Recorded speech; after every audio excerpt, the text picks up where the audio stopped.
ज्ञानदेव सवितर दुर्गानि पराशर यदुभद्र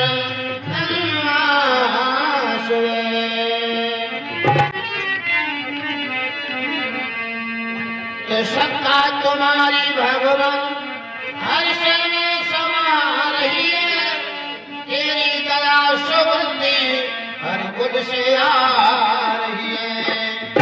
थोड़ी भैया आवाज बढ़ा दो थोड़ी।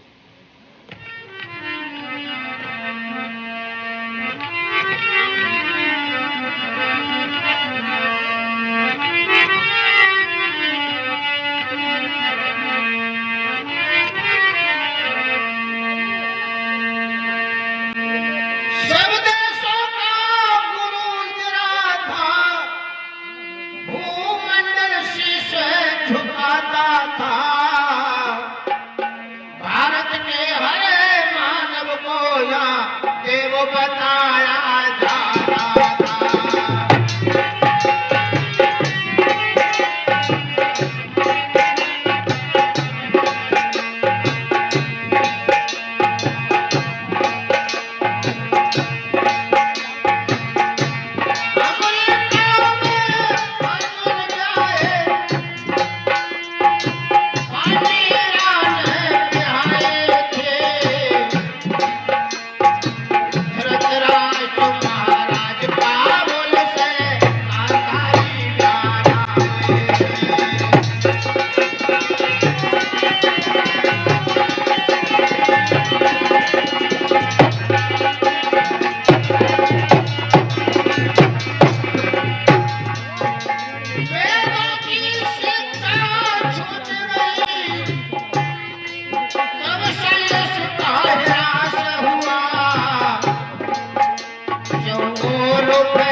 कुशल संचालक आर्य जगत के विद्वान रामवीर शास्त्री जी, आर्य समाज के सभी पदाधिकारी, नए चुनाव कर पुराने चुनाव में सभी चुनावी हुआ है और दूर दूर से आए हुए सभी आर्य दर्शन पुरुषों, सभा में बैठी हुई बंधनिया मातृ शक्ति माता और धर्म दीदियों भाइयों प्रधान वालों पर बालिकाओं, बहुत अच्छी चर्चा सुन रहे थे। ध्यान देंगे, ये देश सब देशों का गुरु कहाया और हमारे देश के राजा और प्रजा कैसी होती थी। लोगों, जब तक देश का अंदर वेदों का पठन पाठन रहा तब तक देश हमारा महान रहा। और देखो लोगों, जब तक भारत का शासन विद्वान नहीं होगा और तब तक विश्वास की इंसान नहीं हुआ। लिखा है क्या? जब तक भारत का शासक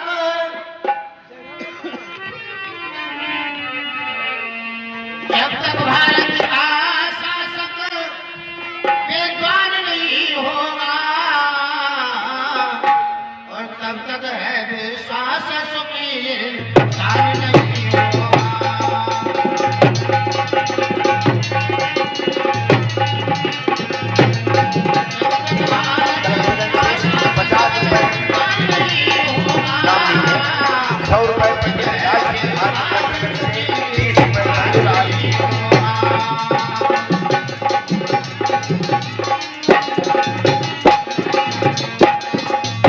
चलती रही बोट प्रणाली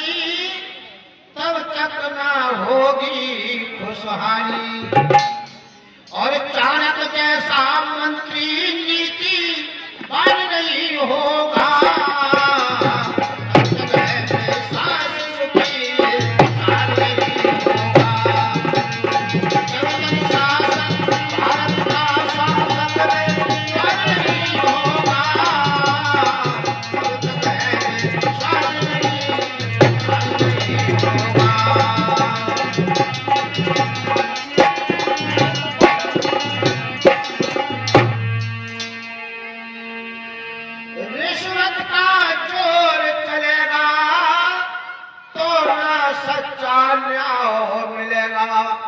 ये जी हाँ, तब तक ना सच्चा न्याय मिलेगा।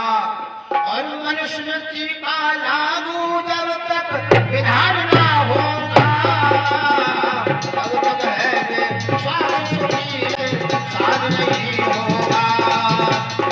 जब तक भारत का शासन नहीं होगा, तब तक है विश्वास साध नहीं होगा।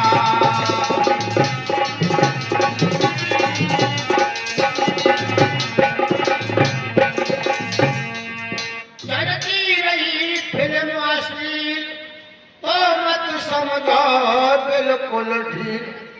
ए जी हाँ, तब तक मत समझो ढील।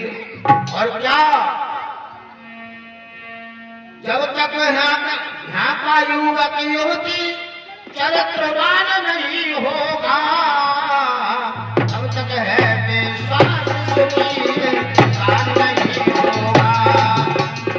जब तक भारत का शासन नहीं होगा, तब तक है विश्वास साध नहीं होगा।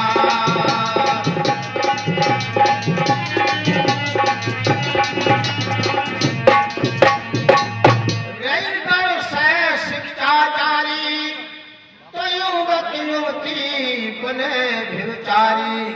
और वैदिक शिक्षा का जब तक सम्मान नहीं होगा, तब तक है विश्वास साध नहीं होगा। जब तक भारत का शासन नहीं होगा, तब तक है विश्वास साध नहीं होगा।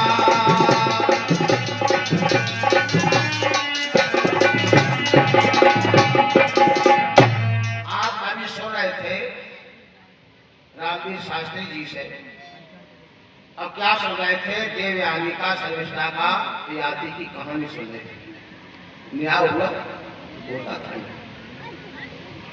राजा विद्वान हुआ करता था और राजा का मंत्री भी विद्वान हुआ करता था। और राजा की प्रजा के अंदर भी न्याय व्यवस्था होती, लोग चरित्रवान हुआ करते। क्यों आया है? राजा कैसा होना चाहिए? जितेंद्रिय। राजा जितेंद्रिय होना चाहिए। एक मुझे घटना याद आ गई। यथा राजा तथा प्रजा, इसमें एक दृष्टांत है। सुनो, यथा राजा तथा प्रजा, इसमें एक दृष्टांत है। एक राजा ने बुढ़े बुढ़े लोग बुलवाए, बुढ़े बुढ़े, और उन बुढ़ों से ये कहा था कि जितने बड़े बूढ़े बैठे हो, तुम सब ऐसे बैठे हो, तुमने मेरे बाबा का भी राज देखा, मेरे पिता का भी देखा और मेरा भी देख रहे हो। ये बताओ, मेरे बाबा का शासन बढ़िया था या मेरे पिताजी का बढ़िया था या मेरा बढ़िया था? अब किसी बुढ़े की हिम्मत नहीं करी जो कह देगा तेरा शासन बढ़िया नहीं। किसी की हिम्मत नहीं पड़ी कोई कहे। उनमें एक बहुत चतुर बुद्धा था, समझदार था। वो कहने लगा, राजन, मैं ये तो कह नहीं सकता कि किसका शासन बढ़िया था। मैं अपनी बीती बात बता रहा हूं तुम्हें, अपनी बीती बात। बोले क्या? कि जब मैं नौजवान था और मैं अपने घर से चला और चल के मैं जंगल में पहुंचा, तो मुझे एक महिला की रोने की आवाज आई और मैं उस आवाज पर पहुंचा। तो क्या देखा कि एक स्त्री नौजवान जिसकी आयु 20-22 साल थी, जेवर से लदी हुई थी, सोने चांदी के जेवर से, और रो रही थी।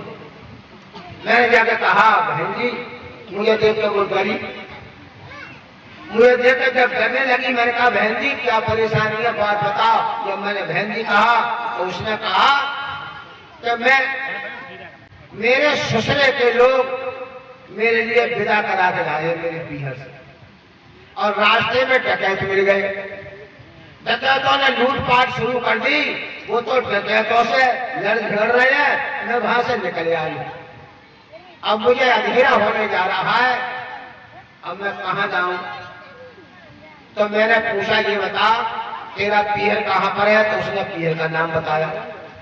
मैंने कहा ये बता तेरा ससुरा कहाँ पर है? तो उसने ससुरे का नाम बताया। मैंने कहा ये बता तेरे ससुर का क्या नाम है? तो उसने जमीन पर लिख करके अपने ससुर का नाम बताया। मैंने कहा मैं उन्हें जानता हूं। मैं उस महिला को लेकर के और उसके घर पर पहुंचा। वो लोग ढूंढ रहे थे उसे, क्योंकि वो तो गुम हो गई ना, तो ढूंढ रहे थे। तो जैसे ही मैं उसको लेकर पहुंचा और रात हो जाती, उस रात्रि में जब मैं लेकर पहुंचा तो लोगों ने कहा कि अच्छा भाई मेरी बहू मिले, ये सज्जन लेकर के आए। उस महिला ने अपनी सफाई दी, ये बहुत बढ़िया आदमी है, ये मुझे मिल गए। इन्होंने कहा कि चलो बहन जी मैं तुम्हारे लिए पहुंचा। तो वो लोग कहने लगे तो भाई आप बहुत सच्चे अच्छे आदमी हो और आपने हमारी पुत्र वधू को यहाँ तक पहुंचाया है। अच्छा ये बताओ आपको पुरस्कार क्या है? उसने कहा मैंने तो अपने कर्तव्य का पालन किया है, मैंने इसको पहुंचा दिया, ये परेशानी में थी, इसमें पुरस्कार की क्या बात है? राजन उस समय शासन आपके बाबा का था। जब मेरे ऐसे विचार, शासन आपके बाबा का था। कुछ दिन के बाद मैंने कोई रोजगार छेड़ा और रोजगार में मुझे घाटा पड़ गया, मुझको हो गया कर्जा। ध्यान देंगे, मुझको हो गया कर्जा। अब मैंने विचार किया कि मैंने बहुत बड़ी गलती करी। अब मैं पछताया, मैंने बहुत बड़ी गलती की। वो महिला सोने चांदी के जेवर से लदी हुई थी। अगर मैं उसको धमका करके उसका जेवर छीन लेता तो आज मेरी गरीबी के काम में आ जाता। उस समय शासन आपके पिताजी का, आप ही अंदाज लगाते रहना। उस समय शासन आपके पिताजी का था। अब आप राजन जानते हो मेरा शरीर तो चलता नहीं, कोई पानी देने वाला भी नहीं है, जहां पड़ा हूं वहां पड़ा हूं, कोई देखने वाला नहीं है। अब मैं बहुत पछताता हूं। क्या पछताता हूं? कि मैंने बहुत बड़ी गलती करी। उस महिला को बेला फुसला कर अपने घर ले आता, उसको पत्नी बना लेता, जेवर गरीबी के काम में आता, उससे बच्चा पैदा होते, आज बुढ़ापे का साधन बन जाता। आज मैं ये सोचता हूँ इस समय शासन आपका है, आप स्वयं अंदाज लगा लो शासन किसका बन जाता है ना? उसने साबित कर दिया, ये तो कहा नहीं कि राजा तुम्हारा शासन खराब है, उसने ये साबित कर दिया कि राजा तुम्हारा शासन बढ़िया, सबसे बढ़िया तुम्हारे बाबा का था, उससे घटिया तुम्हारे पिताजी का था और सबसे ज्यादा घटिया तुम्हारा है। ऐसा विचार हो तो देखिए हमारा देश इतना महान था, यह न्याय होता था, न्याय व्यवस्था को जानते थे। राजा ईश्वर के तुल्य हुआ करता है। ईश्वर जैसे न्यायकारी होता है और जैसे राजा भी न्यायकारी होना चाहिए। राजा में और जनता में कितना अंतर होता है? राजा हमेशा अपनी जनता के लिए क्या समझता है? संतान की वनारस। अभी हमारे रामी जी बता रहे ना कि कुल पुरोहित हुआ करते थे और कुल पुरोहित, और वो राजा को नीति सारी बताया करते थे। पढ़ा लिखा विद्वान तो राजा भी होता था, लेकिन उसको सलाह देने वाले विशेषकर होते क्यों कि हमारे यहाँ 3 सभाएं होती है। राजा की 3 सभाएं होती हैं, धर्माजी सभा, राजाजी सभा और विद्याजी सभा। 3 सभा के लोग जो है मिलकर के राजा को सलाह देते थे और वो राजा कानून बना करके और उसको लागू जनता ने किया करता। तो हमारा शासन बढ़िया चलता था। ध्यान देंगे, इसे कुल पुरोहित कहते हैं। जिसे विद्वान कहते हैं वो हमेशा राजा के हित की बात को ही सोचता है। तो क्या करना चाहिए? हमारे देश का राजा कैसा होना चाहिए? अच्छा होना चाहिए। जब तक मैंने कहा था जब तक भारत का शासक विद्वान नहीं होगा और तब तक है विश्वास सुखी इंसान नहीं हुआ। हमारा पतन हुआ क्यों? महाभारत के बाद में हमारी राज व्यवस्था सारी ही भंग हो गई। राज व्यवस्था कितनी खराब हो गई हमारे देश की, तो ध्यान देंगे।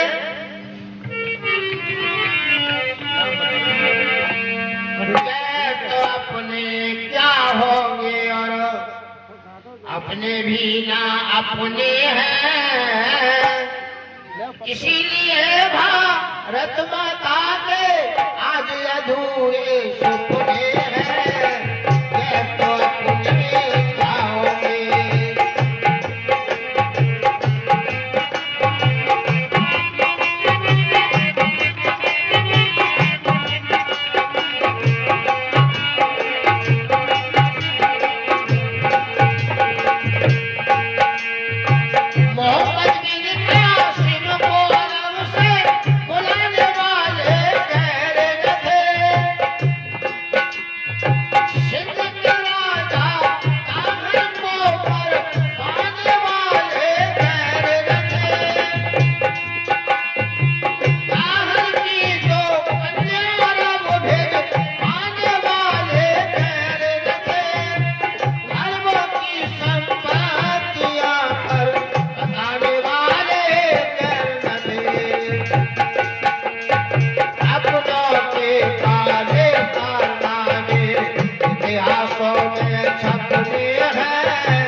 हमारे देश में एक नहीं अनेकों कुरीतियां, अंधविश्वास, पाखंड फैल गया। जिसने जैसा लिख दिया वैसा ही लोगों ने मानना शुरू कर दिया। अच्छा, और ऐसे समय पर एक महापुरुष की आवश्यकता थी, क्योंकि ये देश 900 वर्ष गुलाम रहा। 900 वर्ष विदेशियों की तलवार भारत के ऊपर चलती रही। और कितना पतन हुआ, हमारे देश का कितना पतन हुआ। हम उस परम पिता परमात्मा को भूल गए, हमारा खान पान बिगड़ गया। कितना बिगड़ गया? वेद मंत्रों के अर्थ उल्टे करने शुरू कर दिए, तमाम इतिहासों में बिगाड़ पैदा कर दिया। ऐसे समय पर हमारे यहाँ क्या होता था? हमारे यहाँ लोगों ने लिख दिया अश्वमेध यज्ञ। अश्व कहते हैं घोड़ा के लिए, घोड़ा को काट के डालने लगे। अजामेध, अजा कहते हैं बकरी को काट के डालने लग गए। और यहां तक लिखा है कि सामग्री में मांस मिलाना चाहिए। गर्भवती महिला के लिए चावलों में मांस मिला करके खाना चाहिए, बच्चा बड़ा पुष्टिवर्धक होगा। लेकिन एक होता है मांस और एक होता है मांस। मांस कहते हैं उर्द को, सामग्री में उर्द मिलानी चाहिए। और इन्होंने उल्टा अर्थ करके उसमें मांस, कटा हुआ मांस डालने लगे पशु। ये तो महात्मा बुद्ध ने देखा। महात्मा बुद्ध ने क्या देखा कि लोग बकरा लिए जा रहे हैं। बोले कि ये क्या ले जा रहे हैं? बोले राजा ने मंगाए। बोले किस लिए? के हवन में काट के ये डाले जाएंगे, भेंट चढ़ाई जाएगी। महात्मा बुद्ध ने कहा मैं ऐसे हवन को नहीं मानता जिसमें हिंसा होती है। बोले कि ये तो लिखा है, वेदों में लिखा है। बोले कि मैं ऐसे वेद को नहीं मानता। लोगों ने कहा वेद तो ईश्वर के बनाए हुए हैं। बोले कि मैं ऐसे ईश्वर को भी नहीं मानता। महात्मा महर्षि स्वामी दाजी महाराज कहते हैं अगर महात्मा बुद्ध पढ़े लिखे होते तो ये कहते कहां पर लिखा और कैसा लिखा। अब सब जानकारी तो लेते और भी कुछ बुद्धि रखते तो लोगों से पढ़े लिखों से शास्त्रार्थ कराते। मान बैठे कि मैं ऐसे को नहीं। महात्मा बुद्ध ने कहा कि मैं ऐसे यज्ञ को नहीं मानता और देश का हमारे का पतन होता चला गया।